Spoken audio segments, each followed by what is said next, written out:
Hello, everyone. If you like what I'm doing here, please consider subscribing, liking, and commenting. It would really help the channel out quite a bit. Thank you very much.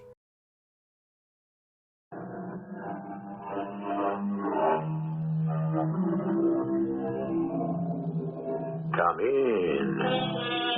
Welcome. I'm E.G. Marshall. The eye sees much more than the heart sometimes cares to feel. Haven't we all gone into situations which involved some degree of ethical compromise? We harden our minds and disengage our consciences, and such can be our facility for deception that we succeed in fooling everyone. But the eyes are like a camera. They know what they have seen.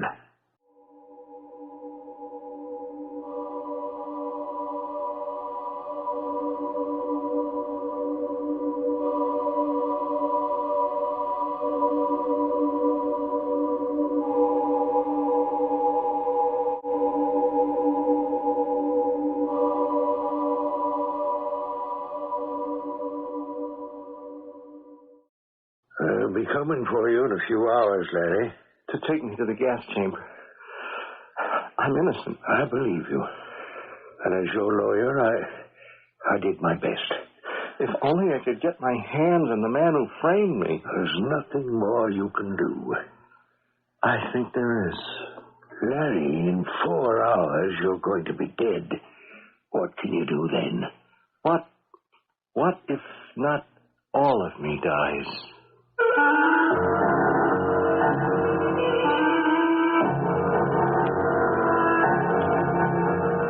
Our radio mystery drama, Second Sight, was written especially for the Mystery Theater by Percy Granger and stars Court Benson. I'll be back shortly with Act One. Crime does not pay is a statement many of us have come to wonder about. It sometimes seems the criminal, especially the so-called white-collar criminal, goes free on a technicality. Our legal system has grown so complex that lawyers have become like the high priests of the Middle Ages, mystical men with a knowledge and a language we laymen cannot understand. But extraordinary situations sometimes breed extraordinary solutions. We're at a farmhouse on the edge of a valley near a major city. I know this is difficult, Mrs. Hadley, but you're the only one who can make positive identification of the man who killed your husband. I'm sorry, Lieutenant Rambo. It happened so quickly. I was numb. I didn't feel a thing. Jason was on the porch, lying at my feet. I didn't even have to look down. I could feel his death rise into my face like a cold wind. And I just stood there. And now I know. It sometimes takes a while for the shock to wear off. That's when the grief hits the heart. Oh, now, you said, Lieutenant, you said you had some questions to ask me. Well, we've picked up a suspect. The evidence is virtually conclusive. Oh, this is his picture. Yes. Do you recognize him? It all happened so fast, and it was dark. We just finished dinner. There was a knock at the door. I was doing the dishes, so Jason said he'd answer it. A few moments later, I heard what sounded like an argument. Jason was raising his voice, which he almost never does. I went to see what the trouble was, and that's when I heard the shot. When I reached the door, Jason was lying there, and the man was running off into the dark. So you saw only his back? No, he looked over his shoulder for a brief instant. And this picture, is this the man? I don't know. I'd hate to be responsible for sending an innocent man to jail for the rest of his life. If he's convicted, he won't get life, Mrs. Hadley. You mean he'd be executed? That's right. I'm sorry, Lieutenant. It could be the man. Could be? Yes, but I can't be certain. Who is this man you picked up? Well, his name is Larry Millard. He's a drifter, has a police record. And you think he's the man? Well, he's a weird kid, Mrs. Hadley.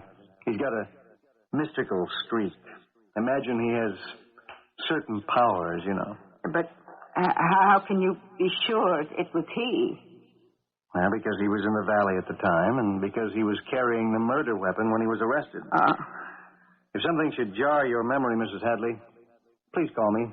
I'm Lieutenant Rambo, and here's my card. Yes, I will, Lieutenant. In any case, though, I think we've got the man who killed your husband.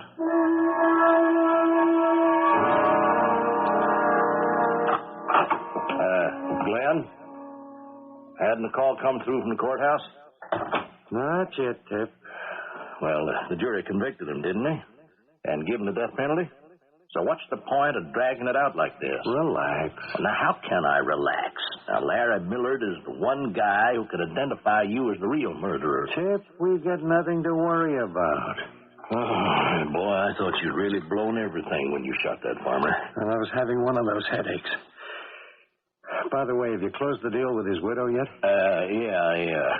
It couldn't have worked out better. Now, she just wants to sell and move away. Bad memories, eh? Mm-hmm. We own it all now, buddy. Every piece of property surrounding the valley.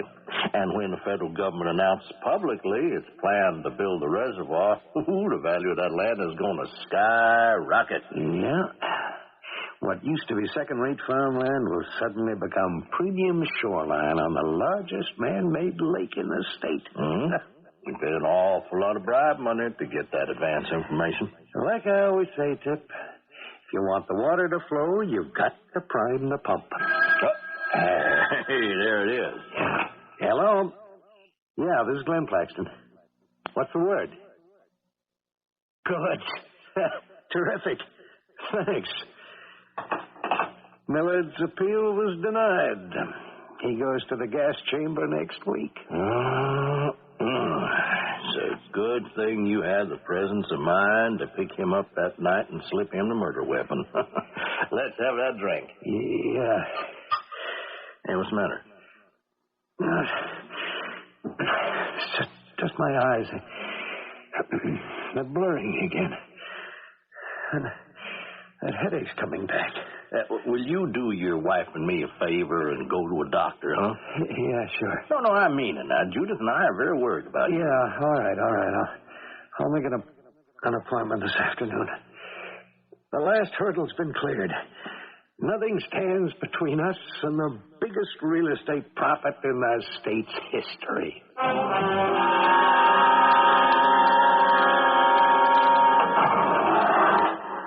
Who's that? No word, Larry.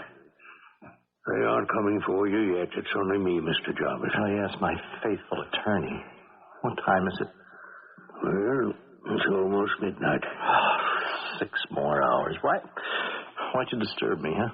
Well, I thought there might be some last thing I could do for you. Well, you can't get me out of here so I can find the guy who framed me. Well, you know that's not possible, Larry. All appeals are exhausted. Every time I close my eyes, I see that face. Oh, yes, I brought your newspaper. I thought it might distract you. Well, there's one other thing. The warden wanted me to ask you, each customer for condemned prisoners to be asked if they'll permit any of their vital organs to be donated to science. Why? What does science ever do for me? Thanks for the paper. I understand. Well, Larry... Hey, that's him. What? This guy. He was on the front page of the paper. This is the guy who framed me. Look. Oh, you must be mistaken. This is Glen Paxton. He's one of the leading businessmen in the community. Do you think I could ever forget the face of the man who's sending me to my death? That's the guy who picked me up the night I was hitchhiking through the valley. Well, it doesn't make sense. What reason would he have for killing that farmer? I tell you, that's him. Oh, boy, we discovered this in the nick of time, didn't we? Well, I wish that were so. Well, now we can reopen the case. Larry, there's no time. No time? There's still 6 hours, isn't there? You have no more rights. What? But there's new evidence. What evidence? That he's the murderer. It's your word against his, Larry, a respected businessman versus a condemned criminal. But that's not fair. There's got to be some way I can get to him. Well, what's his picture doing in the paper anyway? Oh, it's an appeal to the good folk of the community. What for? And he's going into the hospital for an eye operation, a transplant.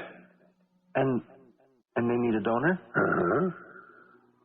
Well, it'd be a shame if Mr. Paxton went blind, wouldn't it? Well, at least it would be some satisfaction. Jarvis, tell the warden that he has got a volunteer. You'd give your sight to the man who's sending you to the gas chamber? Why? I'm not sure yet. Maybe it's my sentence on him. Condemned to see with eyes that know the truth. Oh, Larry, that's nonsense. You offered to do me a last favor, didn't you? Okay. I'll tell the warden you're volunteering. Oh, and Jarvis, one more thing. If they use my eyes, no matter what happens, I want the donation to remain anonymous.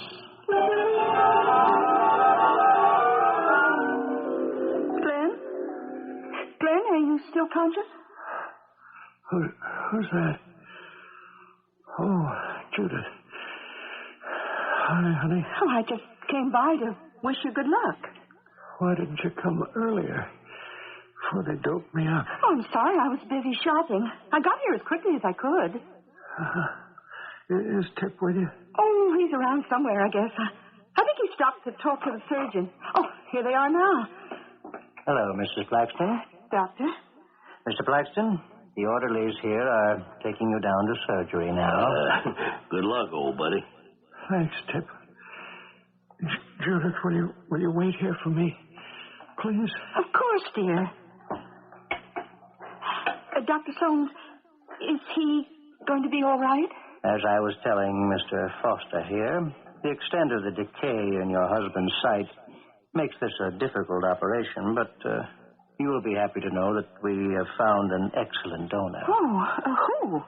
He's asked to remain anonymous, but he was examined carefully, and I can assure you his eyesight was 20/20.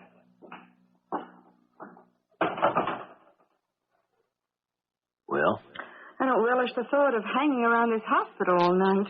You know my place is just around the corner. I know. I think Glen is sufficiently preoccupied, don't you? I'm sure he won't miss us.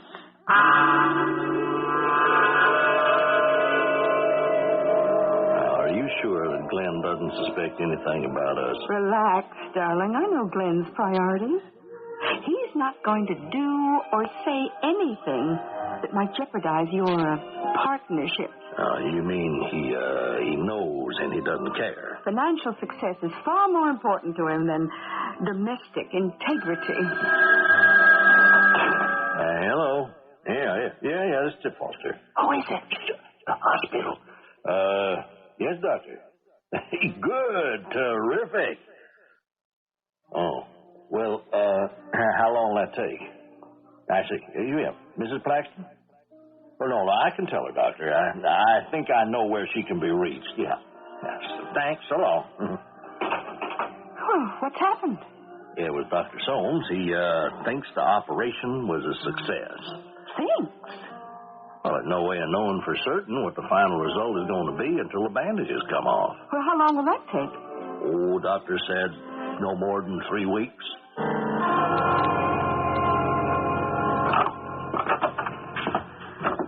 Hello, Mr. Foster. Good morning, Mrs. Paxton. Good morning, Dr. Soames. Sorry I was delayed. Well, today is the big day, Mr. Paxton. Your bandages are coming off. It's about time. How are you feeling this morning? I don't know, Doctor. I've been in total darkness for so long it feels like I've been living in another world. I think we can bring you back to your old, familiar world very easily, Mr. Paxton. just as soon as I unwrap these bandages.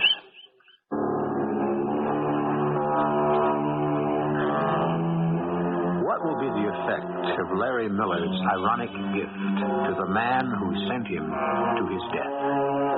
The eyes, after all, are the windows of the soul. And through them, not only do we see out upon the world may also see in. I'll return in a moment with Act Two. A young man is unjustly accused of murder and condemned to die. Then, on the eve of his execution, he sees a most extraordinary chance for revenge and seizes upon it. But will it prove to be revenge or charity? There now. That's the last of the bandages. Doctor, will he look any different? No, I shouldn't think so. There. Everything's blurred. That's to be expected at first. Judith? Is that you? Yes. Oh, things are coming into focus now. Oh, this is amazing. Oh, what? I can see you. Hey, old buddy, come, let's have a look at you. What's the matter? You. Well, what is it? Well, I don't know. But for a moment there, he looked like someone else.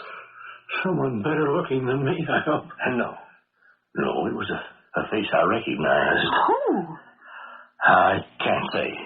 Must be this dim light. Well, now, Mr. Paxton, if you'll put on these dark glasses, I want you to wear them until you get used to using your eyes again. Okay, Doc. Am I free to go now? Yes, but I should caution you, it may be some time before you are fully recovered. I want you to call me at the least sign of any irregularity. I must be on my rounds now. Good day. Well, I'll get your clothes from the closet. Thanks, honey. You're getting out just in time, pal. Why? What's happening? Our source contacted me. You know, the government's making its public announcement tomorrow about the reservoir. Tomorrow? Mm-hmm. And that's when the fun begins. Oh, I'll see you at the office first thing in the morning.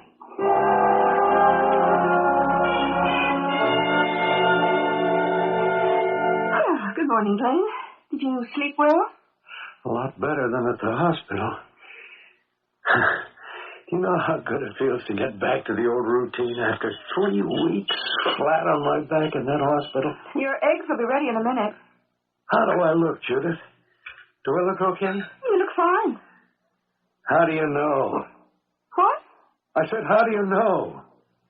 You didn't even look at me. You just answered automatically. Well, you look like you always do, I suppose. What do you want me to say?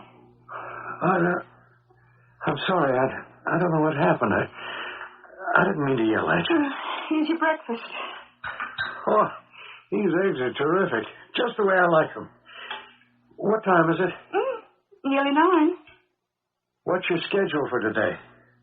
Oh, this and that. Nothing much. The usual errands. I might not be home until late. Oh? Well, I'm meeting Melissa for tea, and she may want me to drive over to the far side of town to see the new house she and Tony are building, so I may be out most of the evening. You're having an affair with Tip Foster, aren't you? What? I don't know why I said that. An affair with Tip? How dare you? Well, it's the truth, isn't it? There's no point in denying it. I've known about it for years. Well, then why are you bringing it up now? Because I don't know. I don't know what came over me. Well, maybe it's just as well. At least now it's out in the open. I want you to stop seeing Tip Foster behind my back. I don't care what it means to our partnership. I want it to stop now because it isn't right. What's the matter with you? When have you ever cared about what's right? Well, I care about it now. you stopped seeing him, or what? I don't know. Just what would you have the courage to do? I didn't mean to. Please forget what I said anything. I gotta get down to the office. I don't want to keep Tip waiting.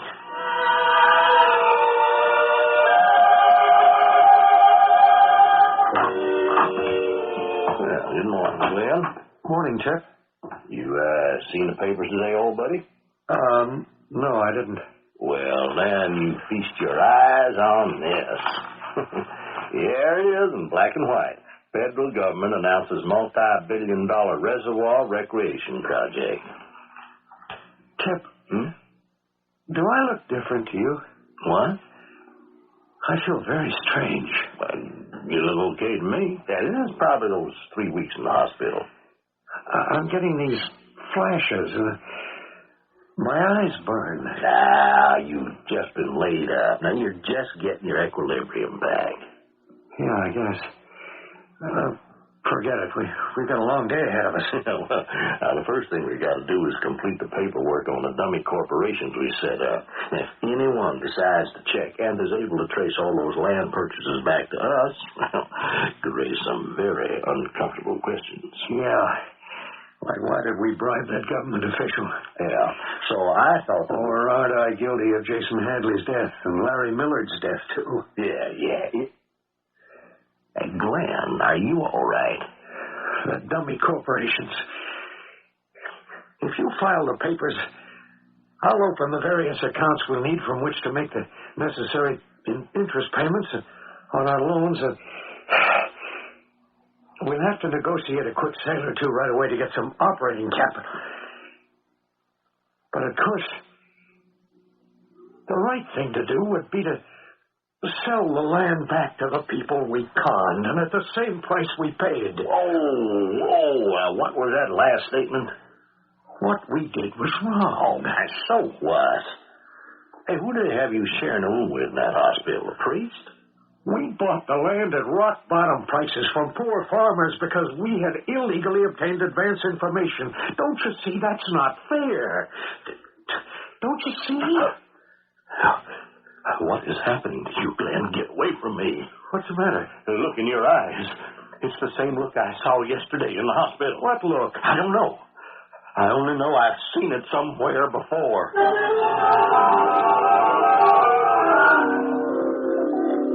Good morning, Mr. Paxton.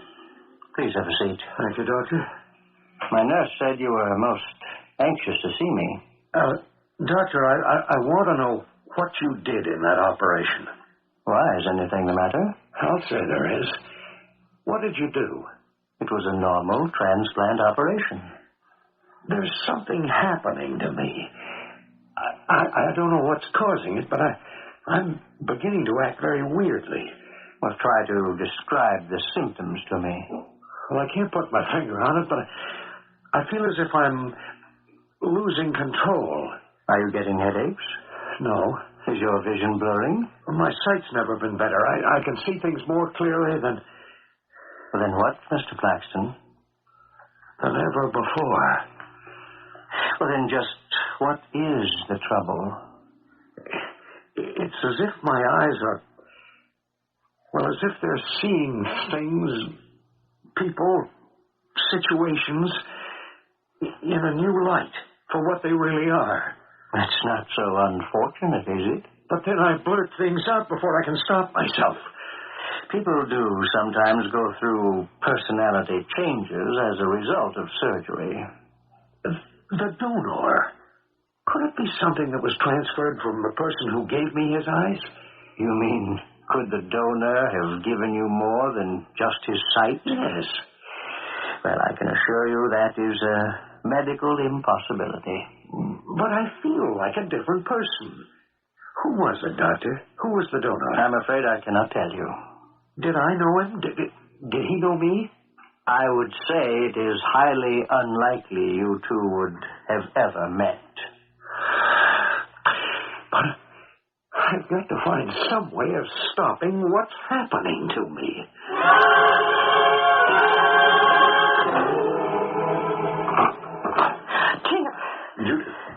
what are you doing here at the office? Look, I have to speak to you. Is Glen around? No. Well, it doesn't matter. Tip, he knows about us. He was acting very strange when he came to the office this morning, too. What happened? Did he say something about us? No, but he wanted to sell back some land we'd bought at no profit. Now, I don't like this, Judith. Now, we're on the verge of making a good deal of money, and the way he's acting could ruin it all. What you're involved in, is it illegal? No, of course not, honey. Now, there's no time to explain now. We have got to find Glen before he ruins everything.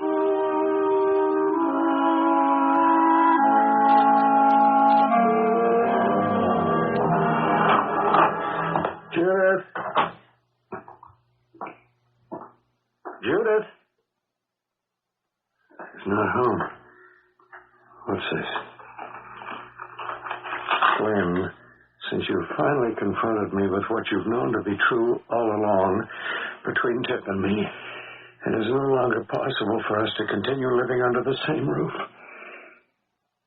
Judith, what is this? What's that? Hi, Glen. Where's Judith? I'd like to talk to you. Where's Judith? Now, she's outside my car. We drove here together from the office. Glen, we're both very concerned about you. I'm sure you are. I think that operation took more out of you than you realize. Maybe. You know, pal, I think the best thing you could do right now is take a good, long vacation. Vacation? Mm-hmm. I don't need a vacation. I just had 3 weeks in the hospital. Well, maybe go to Hawaii. No. But I have an even better idea. Now, you and Judith could go together. Patch things up between you. I don't see how that's possible. Well, I had a long talk with her. Everything between us is finished. Really? Yeah, now she's out there now waiting to come in. And while you're away, you won't have to worry about a thing. I'll carry on the business. How? Everything we do has to be co-signed. Oh, that's simple. You just give me a temporary power to act unilaterally. Give you what? No, it's just a formality. Now, I got the paper right here. What's to stop you from making this temporary power permanent? I wouldn't do that. Why not? We've baked a pretty big pie. You can have it all to yourself. Are you saying that you don't trust me? That's exactly what I'm saying. Okay, pal. I'm going to lay it on the line. This whole scheme was your idea in the first place. Now, you're the one who paid those political bribes, and you are the one who killed that farmer. So you better think twice before you speak. But that's just it, Tip. I can't.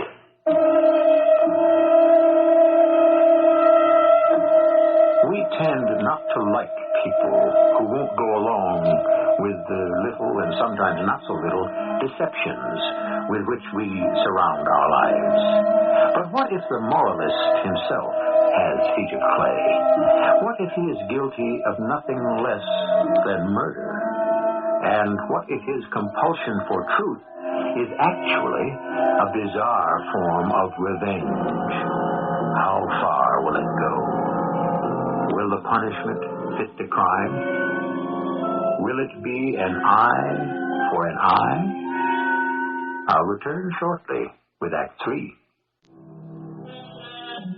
Truth tellers have traditionally been jeered at, ignored, or worse. One of the most famous was Cassandra, the daughter of Priam, the king of Troy. She spurned the attentions of Apollo, and in retaliation, he put truth on her tongue and disbelief in the ears of those around her. Her predictions of ruin and defeat met with scorn until it was too late. The central character in our present story has also been condemned to speak the truth. But there is one difference. The truth that Cassandra spoke could have saved her city. The truth Glen Paxton knows could very well destroy him. Did you have any luck with him, Tip? Oh, none. Judith, I thought I was getting somewhere, and suddenly he went off again. Hey, you're perspiring. Yeah, I know. Where are we going? Anywhere, so long as we get away from this house. He got the same look in his eyes as before. His whole appearance changes. His gaze becomes so penetrating it seems to take on a life of its own. It's like another force was animating his body. If you ask me, I think he's just gone crazy. Oh, he is putting me in a very dangerous position. What do you mean? Tip, you wouldn't do... I don't know. Now, all men are the same when their backs are to the wall. Look, we stand to make millions, but I can't move an inch without his cooperation. I just got an idea. You gave it to me. I did? When you said you thought he was going crazy. Oh, well, that was just a figure of speech. Judith, I want you to have Glenn committed. What? Don't you see that's the only way to nullify our partnership and give me the power to act on my own? Now, a wife can have a husband committed on her word alone. It's simple. Oh, you ask me to have my husband committed to a sanitarium, and you won't tell me what's going on? There's a look in your eye I don't like. Or maybe I should say there's a look that's left your eye. Our relationship was never especially dignified, but I thought at least there was a semblance of love. Stop the car. Now, Judith, wait. Stop it. All right, then. All right, go on, get out. I don't need you or Glenn, but you tell him I'm keeping my eye on him, and any flaky move he makes, I am going to be right there.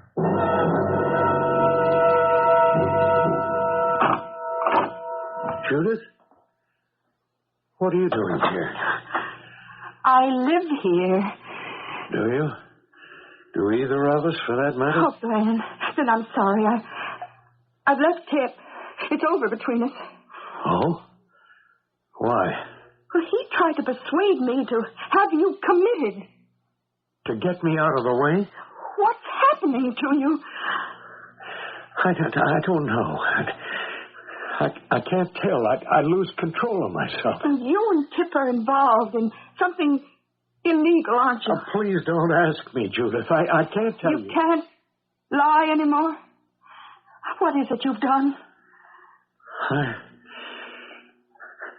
I killed a man. I killed two men. Who? Who did you kill? You remember that farmer who was murdered in the valley? Jason Hadley? Yes. Well, they executed a young man for his death. A boy named Larry Millard. But Millard didn't kill Hadley. I did. You? Tip and I knew about the government's reservoir project in advance. We've been buying up the property that'll eventually be the shoreline of the lake. Do you know how much that'll be worth? The resorts, the beaches, the marinas. But Jason Hadley was stubborn, and I lost my temper. And you let an innocent man take the blame. I was just trying to get away from that farmhouse as fast as I could.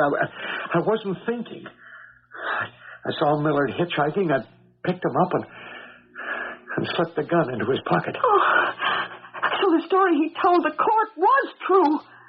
What are you going to do, Judith? Are you going to go to the police? No, that's up to you. I'm not turning myself in. I just want to be rid of this affliction. I feel like I'm being pursued by the Furies, howling for revenge, and I've got no place to go. Glenn, look. Across the street. That's Tip's car.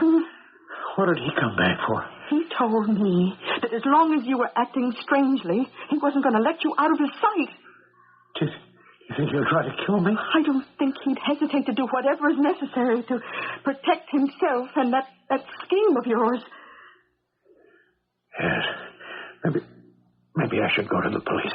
What for? Protection. How? Well, if I filed a complaint saying that Tip's been threatening me, then if he tried anything, they'd know where to point the finger. What if he revealed that you murdered Jason Hadley? He can't. There weren't any witnesses. Hadley's wife didn't get a clear look at me. The only person who could identify me was Larry Millard, and he was executed last month. I'm the only person who can convict me now, Judith. And I'm not licked yet.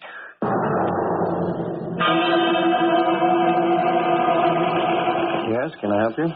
You're Lieutenant Rambo? I am. I'd like to file a statement with the police department. What's the problem?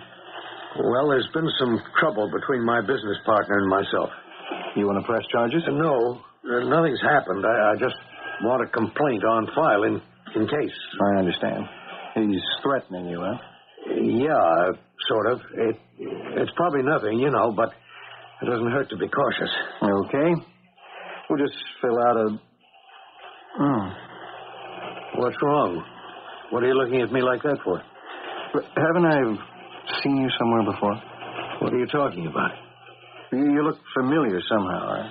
I've never met you before in my life. Well, I'm trained to remember faces, and I don't usually forget one. And there's something about yours, your eyes. What's wrong with my eyes? I'm sorry. I didn't mean any offense.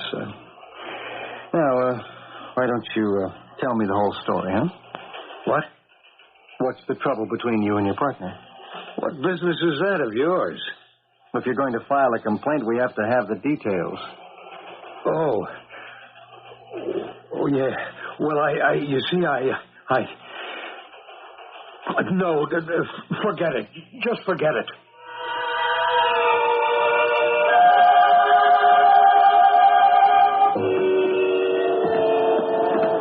Glenn. Huh?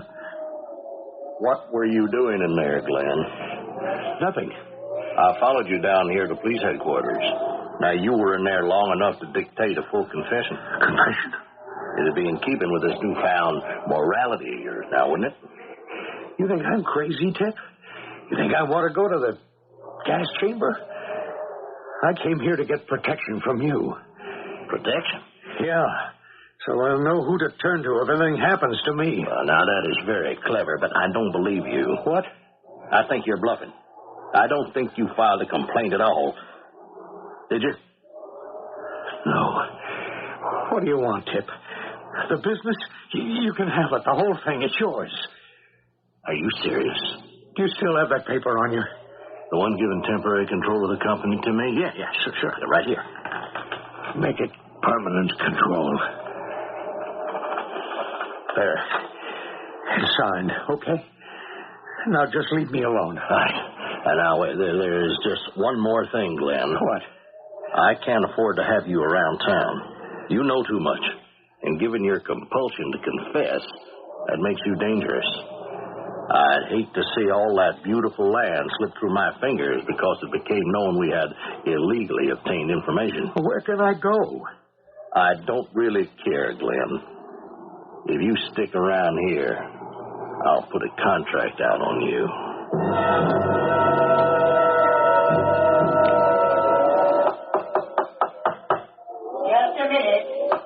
Just a minute.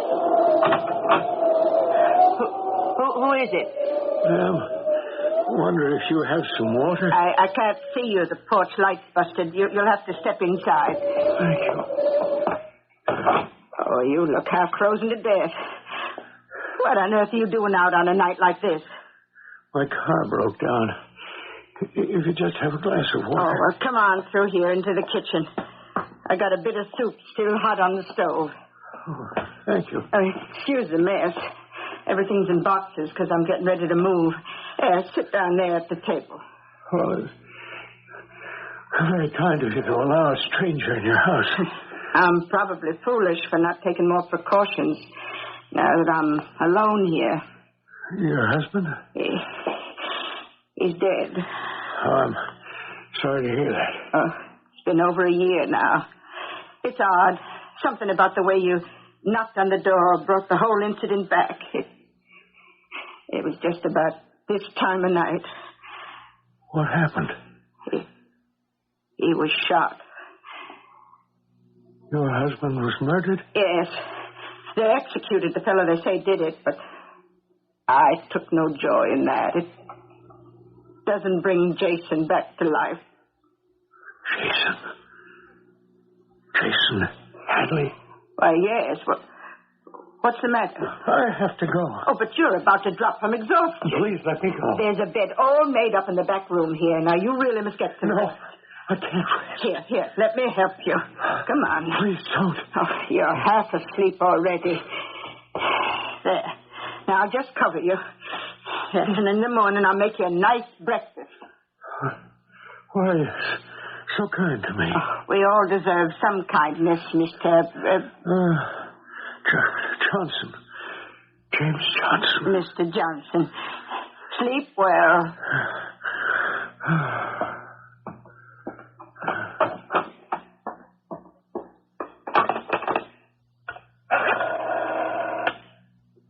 Operator, would you give me 555-2030? It's Clara Hadley, phoning Lieutenant David Rambo. It's fortunate that you called me when you did, Mrs. Hadley. I was just about to go off duty. I'm glad. You say there's a man asleep in that room, and you are certain he's your husband's murderer? Yes. If you're right, you know what it means? We arrested, convicted, and executed an innocent man. I never did truly believe Larry Millard was the man who killed Jason. And yet you claim with this man you can make positive identification? Yes. How? It's his eyes, Lieutenant. I know that's the man. I can see it in his eyes.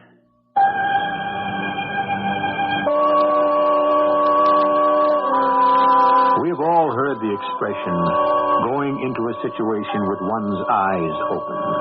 It means we proceed with no illusions. We're aware of the possible dangers to our souls as well as our own bodies.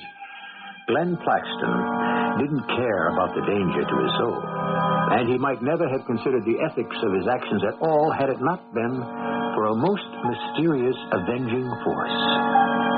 They say justice is blind. In our story, just the opposite proved to be the case. I shall return in a moment. Flaws in character often reveal themselves in physical mannerisms. A hunch in the shoulders, a nervous tic, a look in the eyes. But why this is so is not always clear. In Glen Paxton's case, could we attribute his downfall to a force beyond our comprehension, or simply to an overriding sense of guilt? This is the kind of question we often leave you with on Mystery Theater. Our cast included Court Benson, Earl Hammond, Bryna Raeburn, and Bob Kaliban. The entire production was under the direction of Hyman Brown.